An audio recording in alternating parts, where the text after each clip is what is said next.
आणि सावत्र भावांना तुम्ही काही प्राण टोचलेले आहेत तुम्ही. प्राण मंत्र देण्यात आलेला या ठिकाणी सर्व भगिनींना रक्षाबंधनाच्या खूप खूप शुभेच्छा.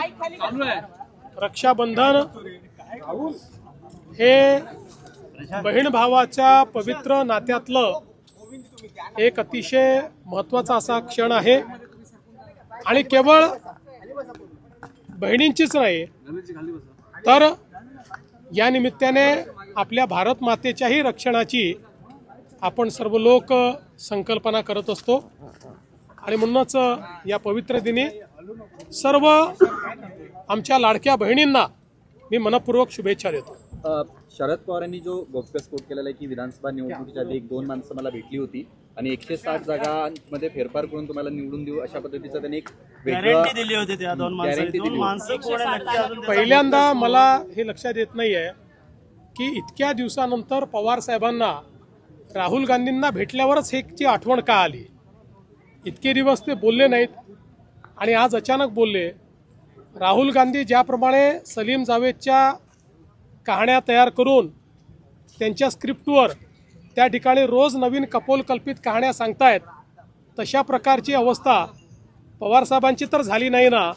कारण पवारसाहेब अनेक वर्ष राहुल गांधी जरी EVM बद्दल बोलत होते तरी देखील कधी बोलत नव्हते.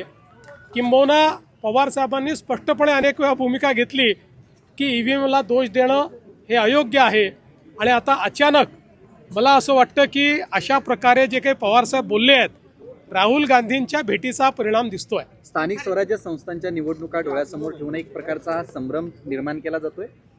कितीही संभ्रम निर्माण झाला तरीही भारता एवढ्या फ्री अँड फेअर निवडणुका कुठे होत नाहीत हे सर्वांना माहिती आहे.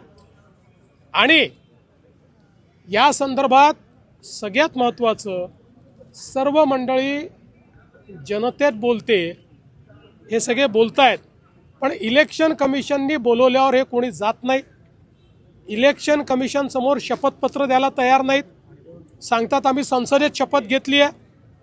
संसदेतली शपथ जर सुप्रीम कोर्टमध्ये सांगितलं आम्ही शपथपत्र देणार नाही कारण आम्ही संसदेत शपथ घेतली चालेल का. हायकोर्टात सांगितलं चालेल का.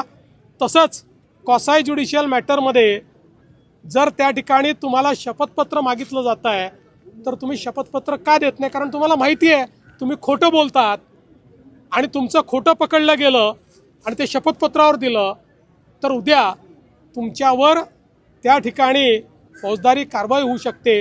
आणि म्हणून रोज खोटं बोलायचं आणि पळून जायचं असे पळपुटे लोक आहेत.